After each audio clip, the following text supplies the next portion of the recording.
Cumprimentos, irmãos, com a paz do Senhor Jesus.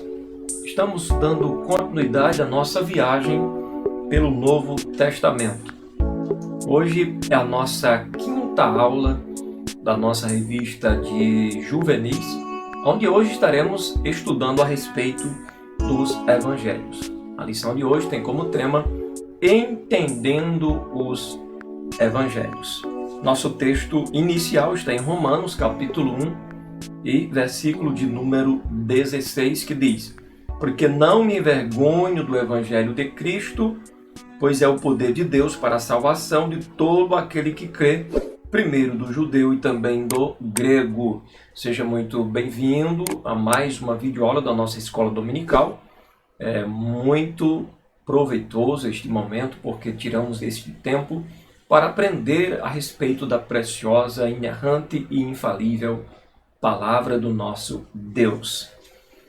Leitura bíblica em classe, nós temos aqui Lucas, João e Romanos. Vamos ler alguns versículos de cada parte. Em seguida adentraremos a entendermos, a estudarmos um pouco a respeito dos evangelhos, Mateus, Marcos, Lucas e João. Lucas 1, verso 1. Visto que muitos já empreenderam uma narração coordenada dos fatos que entre nós se realizaram, conforme nos transmitiram os que desde o princípio foram deles testemunhas oculares e ministros da palavra. Igualmente a mim pareceu bem, depois de cuidadosa investigação de tudo desde a sua origem, dar-lhe por escrito, excelentíssimo Teófilo, uma exposição em ordem, para que você tenha plena certeza das verdades em que foi instruído. João, capítulo 20, verso 26, a seguir. E 8 dias depois, estavam outra vez os seus discípulos dentro e com eles Tomé. Chegou Jesus, estando as portas fechadas, e apresentou-se no meio e disse: Pai seja convosco. Depois disse a Tomé: Põe aqui o teu dedo e vê as minhas mãos. Chega a tua mão e ponha no meu lado. Não seja incrédulo, mas crente. Tomé respondeu e disse-lhe: Senhor meu e Deus meu. Disse-lhe Jesus: Porque me viste, Tomé, creste. Bem-aventurados que não viram e creram. Jesus, pois, operou também em presença de seus discípulos muitos outros sinais que não estão escritos neste livro. Estes, porém, foram escritos para que creiais que Jesus é o Cristo, o Filho de Deus, e para que, crendo, tenhais vida em seu nome. Romanos 15, verso 4 ao 6. Porque tudo o que dantes foi escrito para nosso ensino foi escrito, para que pela paciência e consolação das Escrituras tenhamos esperança. Ora, o Deus de paciência e consolação vos conceda o mesmo sentimento, uns para com os outros, segundo Cristo Jesus, para que concordes a uma boca, glorifiqueis ao Deus e Pai de nosso Senhor Jesus Cristo. Então nós entendemos através desses textos a relação que há entre eles. Lucas escreveu o evangelho que traz o seu nome a partir de apanhados que ele fez, investigativo. João escreveu, e veja que esses textos de certa forma, estar coincidindo um com o outro no quesito do propósito da Escritura: revelar, orientar, fazer entender, compreender e, por final, salvar o homem, salvar a mulher. Romanos também, Então, os três estão falando sobre bem-aventurança, acerca de crer em Jesus, do conhecimento de Jesus e da salvação na pessoa de Jesus.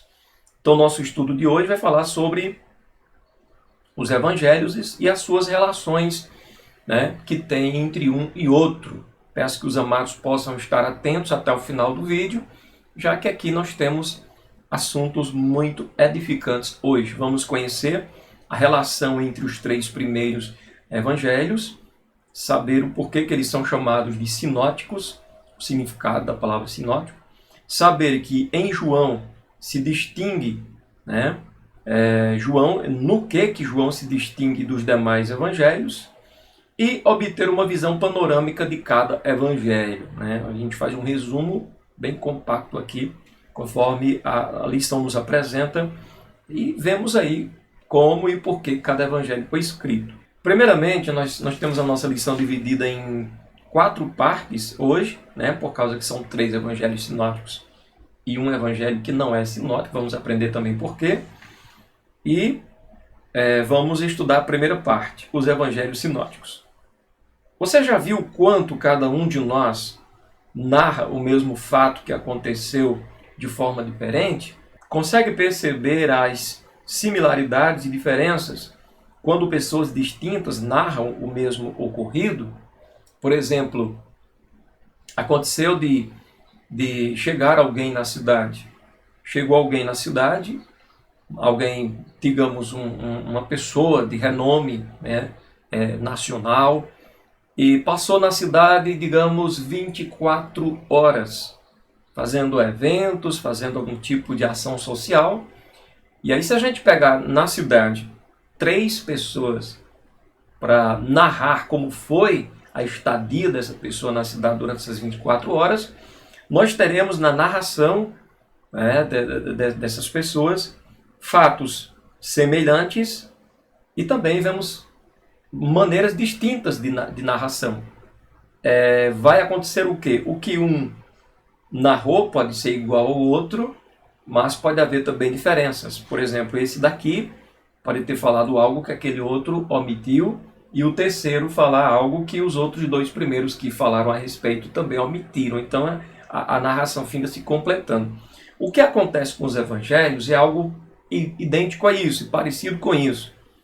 A única diferença que a gente tem aqui é que, no caso dos evangelistas, havia uma direção de Deus para que a sua mensagem não fosse corrompida, para que o propósito pelo qual eles estavam escrevendo fosse alcançado, que era revelar Deus à humanidade e salvá-los. Então isso acontece devido à cosmovisão única que cada um de nós possui. Não é um erro, né? Por exemplo, 2 pessoas narram o mesmo fato, mas narram de forma diferente. Não é um erro. É porque nós somos pessoas diferentes. Temos a nossa cosmovisão diferente. Hipoteticamente, se um médico legista, um agente de seguros e um assistente social testemunhassem o mesmo acidente de carro, cada um narraria o ocorrido à sua maneira. Por exemplo, o médico legista vai narrar o acidente e o agente de seguros também, só que a narrativa vai ser diferente um do outro, né? Porque também são pessoas diferentes, dando maior destaque àquilo que ele é peculiar e dependendo do público a que se dirigiriam, né? Dariam mais ou menos ênfase a uma informação específica. Por exemplo, o que ocorre entre Mateus e Lucas, por exemplo. Lucas escreve para os gregos, Mateus escreve para os judeus. Então a narrativa é diferente, porque o público que vai ler aquele relato é um público também diferente. Então não pode ser igual, né? A gente vai ver isso adentrando na lição. Provavelmente, o médico legista escreveria mais sobre os detalhes que indicariam as causas do acidente, da morte e, em caso de óbito, né? Já o agente de seguros evidenciaria informações a respeito das perdas, dos danos, especialmente danos materiais. Já a assistência social provavelmente focaria mais nos processos referentes aos cuidados aos afetados pelo acidente. Então, juntando os 3 relatos, teríamos então uma amostra panorâmica do caso. E se uma 4ª pessoa, que nem mesmo presenciou o ocorrido, lesse e entrevistasse outras testemunhas, esta ainda escreveria um novo texto, com mais uma diferença ou com mais uma diferente perspectiva, ainda que muito da narrativa se assemelhasse, já que o ocorrido em si teria sido o mesmo. Assim podemos compreender as similaridades e distinções entre os 4 evangelhos. Por causa das muitas histórias em comum, os evangelhos de Mateus, Marcos e Lucas são chamados de sinóticos. Por que eles são chamados de sinóticos? Por causa das muitas histórias em comum. Quer dizer, o que tem em Mateus, tem em Marcos e também encontramos em Lucas. Sinóticos têm um vocábulo derivado das palavras gregas sim, igual a com, né? E ópsis, igual a ótica ou vista. Então, o sentido é, portanto, visão conjunta, visão idêntica. Os três evangelhos nos apresentam uma síntese panorâmica sobre a vida do nosso Senhor.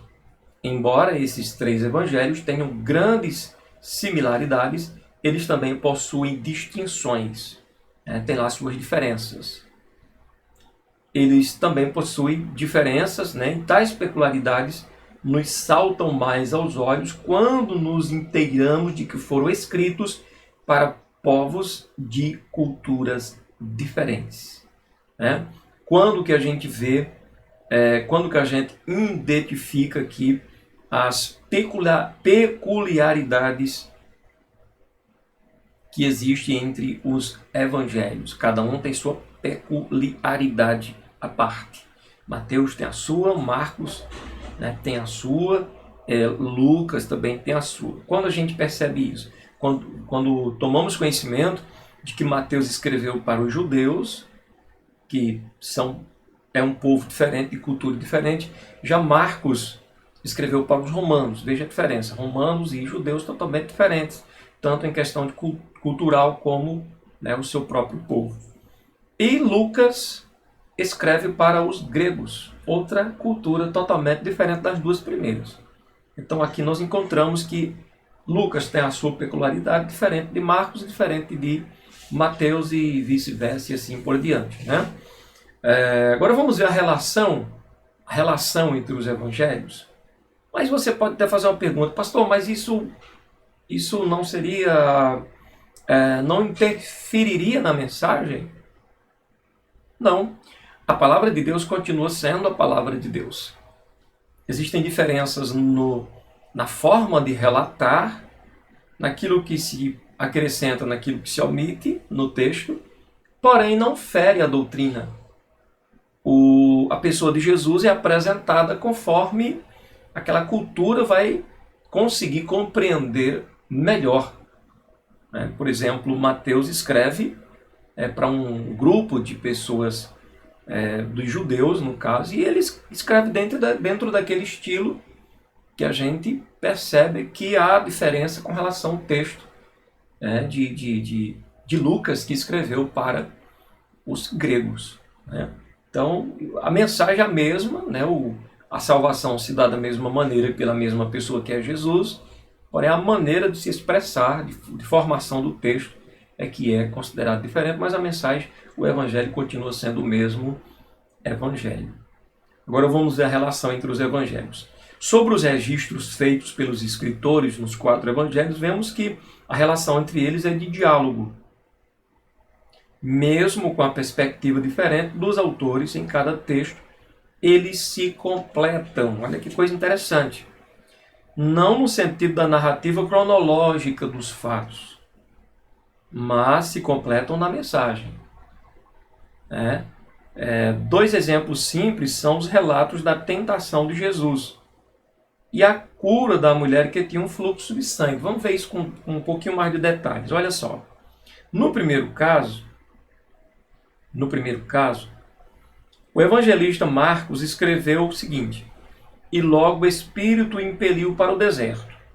Falando da tentação de Jesus, Marcos escreve da seguinte forma: e logo o Espírito o impeliu para o deserto.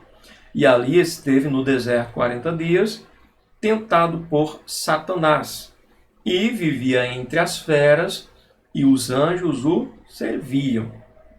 Bem resumido, né? Veja que é um relato bem resumido, diferentemente de Mateus. Apenas por este trecho, não temos a informação de que Jesus esteve em jejum no deserto. Veja que Marcos não fala a respeito de um jejum. Ele omite essa parte, né? Não sabemos o tipo de tentação que ele sofreu. Quer dizer, o texto de Marcos não mostra que o diabo sugeriu para ele transformar pedra em pães, para ele pular de cima de um pináculo do templo, né? E não mostra que foi oferecido aí todas as glórias do mundo para ele. Esses detalhes são omitidos aqui no Evangelho de Marcos. E nem vemos aqui a forma como Jesus resistiu à tentação.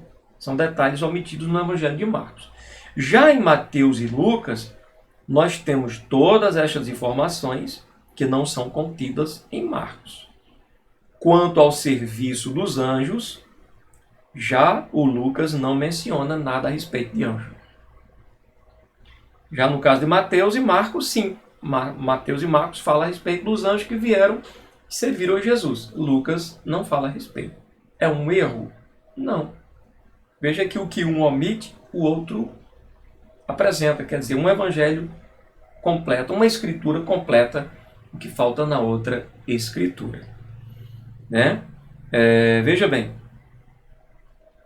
Já Mateus e Marcos, sim. E é exclusivo o registro de Lucas de que, ao final da tentação, o diabo ausentou-se dele por algum tempo. Detalhe esse que não aparece nem em Mateus nem em Marcos. Então, sugerindo assim ter havido algum outro momento de retorno do tentador. Agora vamos ao segundo caso, que é o da mulher curada do fluxo de sangue. Neste segundo caso, é o evangelista Mateus que traz a forma resumida do relato. Mateus é que resume o milagre aqui, a obra, né, de cura que foi realizada na vida da mulher de fluxo de sangue. Ele não diz que ela havia gastado tudo o que tinha com os médicos, né, na tentativa de ser curada. Também não diz que Jesus sentiu sair virtude dele quando por ela foi tocado, e nem sobre o diálogo que houve entre Jesus e a mulher. Já Marcos e Lucas, por sua vez, detalham tudo isso. Então veja que o que falta em Mateus, Marcos e Lucas completa. O que falta em Marcos, Lucas e Mateus completa. Então a gente vê claramente que há um agir e um trabalhar de Deus. As pessoas que estavam escrevendo as escrituras, elas não estavam como máquinas tomadas e programadas para escrever, né, detalhadamente assim o texto bíblico. Deus não tira a personalidade da pessoa. Deus não tira a capacidade da pessoa. Deus inspira a sua palavra, mas deixando o homem livre, como um ser livre, participativo nos planos do Todo-Poderoso Deus. A mensagem é inalterável, continua a mesma. Maravilhosa, né? Terceiro, os aspectos. Vamos ver aqui os aspectos dos evangelhos sinóticos. Em linhas gerais, os evangelhos sinóticos apresentam as seguintes características. Quais são os evangelhos sinóticos? Mateus, Marcos e Lucas. Vamos ver as características de cada um. Mateus, com seus 28 capítulos, inicia o evangelho apresentando a genealogia de Jesus, no intuito de frisar que ele era descendente de Davi. Uma forte característica do livro é a presença de sermões proferidos pelo Senhor Jesus Cristo. Nos capítulos 5 a 7, a gente tem aqui o Sermão da Montanha, onde temos vários ensinos, vários temas abordados ali por Jesus, muito importante para o viver diário do cristão em sociedade, incluindo aqui as bem-aventuranças, bem como nos capítulos 13, 18, 22 a 25, incluindo o sermão profético, entre outros. Então aqui os detalhes de Mateus. É um livro que dá muito, digamos assim, muito espaço para os sermões pregados pela pessoa de Jesus, e apresenta aqui a genealogia de Jesus, deixando claro que ele é descendente de Davi, porque a profecia dizia isso. Já Marcos, observe a diferença. Já Marcos, que aparece aí como o menor dos evangelhos em termos de tamanho, ele tem apenas 16 capítulos, ele se detém mais a contar os feitos de Jesus, no caso os milagres, maravilhas e prodígios realizados pelo Senhor. Os ensinos de Jesus também se fazem presentes no evangelho de Marcos, mas muitos deles ocorreram durante alguns dos milagres realizados. Durante a maioria deles ocorre aqui em Marcos, no momento ali da realização do milagre, principalmente quando alguém questionava ou murmurava do ocorrido, diferentemente de Mateus, que havia um momento ali em que Jesus separava exclusivamente para o ensino. Já em Marcos, os ensinos que aparecem de Jesus, principalmente aparece quando Jesus fazia um milagre e alguém questionava, alguém criticava e tal. Então ele entra com o ensinamento. Agora vamos ver a diferença aqui, os aspectos de Lucas. O Evangelho de Lucas possui 24 capítulos e é o que mais se aplica a trazer informações sobre o nascimento e a infância de Jesus. Observe que sobre o nascimento e sobre a infância de Jesus, Mateus, Marcos e até mesmo João não apresenta muita coisa. Mateus fala lá no início, acerca de como se deu a gravidez de Maria, é um pouco a respeito do nascimento, porém não vai a tantos detalhes como Lucas. Embora Mateus e Marcos tenham também muitas parábolas, Lucas tem forte presença de ensinos de Jesus usando esse tipo de figura de linguagem, que são as parábolas. As mais célebres são as parábolas da dracma e da ovelha perdida e também do filho pródigo, que são inclusive parábolas exclusivas dos escritos de Lucas. Bem, vamos ao quarto evangelho e último.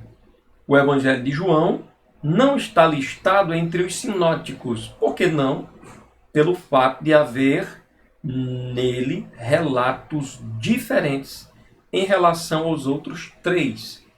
Isto é, possui poucas situações contidas também nos outros evangelhos. Por exemplo, em João a gente não encontra nenhuma parábola, embora outras figuras de linguagem estejam presentes. Apenas ele, que já na introdução apresenta Jesus como o Verbo de Deus, como Deus encarnado. Como diz aqui João 1,14, o seguinte: o Verbo se fez carne e habitou entre nós. Louvado seja Deus. Então, é muito importante a gente conhecer a diferença entre um evangelho e outro e entender que Deus continuava no controle de tudo. Apenas em João também encontramos as últimas instruções dadas pelo Senhor e a oração feita em favor dos seus discípulos. A gente lê lá capítulo 17 do Evangelho de João, a gente encontra essa oração do Mestre antes da sua morte, e ressurreição e a sua ascensão ao nosso Pai Celestial. Destaca-se também neste quarto Evangelho o encontro de Jesus com inúmeras pessoas desejosas de respostas sobre a salvação eterna e não apenas em busca de cura para enfermidades ou de saciar a sede e a fome. Entre eles nós vemos, por exemplo, Nicodemos, que se interessa em ir a Cristo por causa da salvação, não em busca de uma cura.